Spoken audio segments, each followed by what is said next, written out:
name is Robert Tisch, and I'm the author of this now a beautiful book called Crossing the Wild Pacific, and that's the story we're going to talk about today. Well, Crossing the Wild Pacific is about sailing across the Pacific Ocean. Argo was almost a 70-foot vessel and weighed about 100 tons. So it's quite a large boat and heavy and meant to cross oceans. That's what it's designed for. It's called an ocean cruiser. Well, Argo is a name that comes from Greek mythology. Jason and the Argonauts took the boat. Their ship was called Argo. And I don't know, for some reason, the first boat we owned, we called it Odyssey, and we like the Greek names, the mythological names, so that's what we named it, Argo. I chose to go in the U.S. Navy. I went in right out of high school, and that was in 1963, and it was just before the Vietnam War began. It was actually just a few months before Kennedy was shot. I really enjoyed the time on that ship, and I was sorry to leave it, but 4 years in the Navy was enough for me.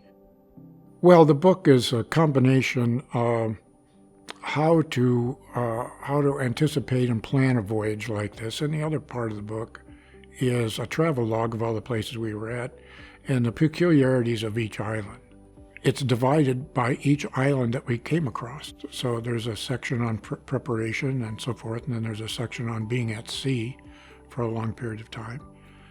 And then there's a big section on the Galapagos Islands, or going through the Panama Canal, or going to Colombia. And it's amazing, each one of these places, what it's like to sail through near Cuba and all of that.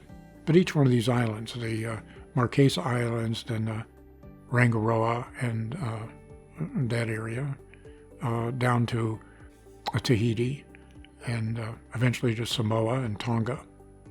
And just interesting travel logs in each one of these places.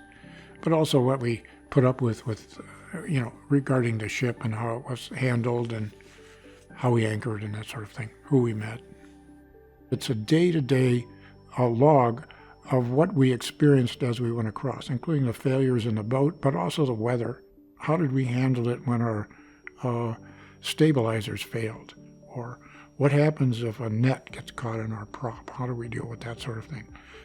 Some of the other things that people often ask me, have you been in any big storms? And yes, we've been in big storms.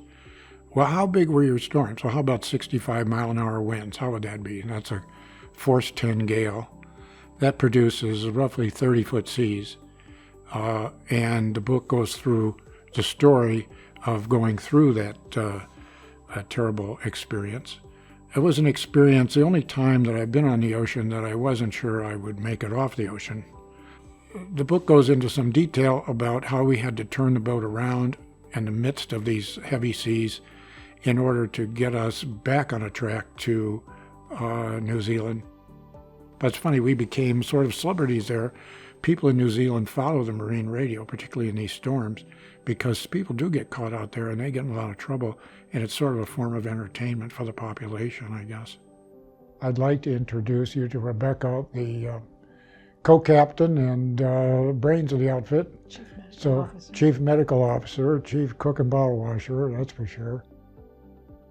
So many unbelievable moments. It's just, I feel like I've lived a big life having that privilege to do that. Rebecca and I have traveled to nearly 90 countries, so we've seen a lot of the world. And we enjoy going on cruise ships now. Other people can do the work, and I can still look at the ocean.